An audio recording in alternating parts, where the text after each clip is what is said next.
வாங்க பூரிக்கு மாவு எப்படி பிசைறதுன்னு பார்ப்போம். அதுக்கு நான் முதல்ல 2 கப் கோதுமை மாவு ஆட் பண்ணியிருக்கேன். 2 கப் கோதுமை மாவுக்கு 1 ஸ்பூன் ரவை, 2 கப் எடுத்துருக்கிறதுனால 2 ஸ்பூன் ரவை ஆட் பண்ணிக்கிறேன். 1 கப் தண்ணியில் 1 டீஸ்பூன் உப்பு ஆட் பண்ணி நல்லா கரைச்சிட்டு நீங்கள் தண்ணியை தெளித்து மாவு நல்லா பிசைங்க. அப்போ தான் நீங்கள் பூரி போட்டிங்கன்னா தண்ணியில் கரைச்சி நீங்கள் உப்பு சேர்க்குறதுனால உங்களுக்கு வெடிக்காமல் ஒரு எண்ணெய்க்குள்ளே போட்டால் வெடிக்கும்ல அது மாதிரி வரும்.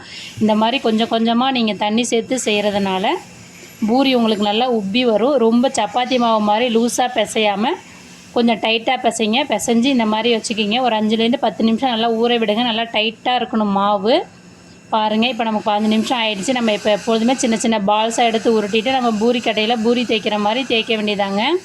பெரிய ரவுண்டாக இல்லாத கொஞ்சம் சின்ன ரவுண்டாக தேய்ச்சி இந்த அளவுக்கு திக்னஸ் எடுத்துக்கோங்க. இப்போ நம்ம ஒரு பாத்திரத்தில் எண்ணெய் ஆட் பண்ணிவிட்டு எண்ணெய் நிறையா சூடு பண்ணி வச்சுக்கலாங்க. சூடு பண்ண எண்ணெயில் நம்ம தேய்ச்சி வச்சுருக்க பூரியை போட்டு இந்த மாதிரி கரண்டியால் கொஞ்சம் அழுத்தம் கொடுத்திங்கன்னா உங்களுக்கு புஸ் புஸ்ன்னு உப்பி வருங்க. பூரி சூப்பராக இருக்கும், கிறிஸ்பியாகவும் இருக்குங்க. இப்போ நமக்கு 2 பக்கமுமே பூரி வந்துருச்சு. இதே மாதிரி நீங்கள் பூரி செஞ்சிங்கன்னா உங்களுக்கு ஒரு சொட்டு எண்ணெய் கூட பூரியில் பிடிக்காதுங்க. ரொம்ப சூப்பராக இருக்கும். பூரியும் நல்லா உப்பி ரொம்ப நேரத்துக்கு ரொம்ப டேஸ்ட்டாக கிறிஸ்பியாக இருக்குங்க. இதே மாதிரி இந்த டிப்ஸ் எல்லாம் பயன்படுத்தி நீங்களும் உங்கள் வீட்டில் பூரி செஞ்சு சாப்பிட்டு பார்த்துட்டு எப்படி இருந்ததுன்னு சொல்லுங்கள்.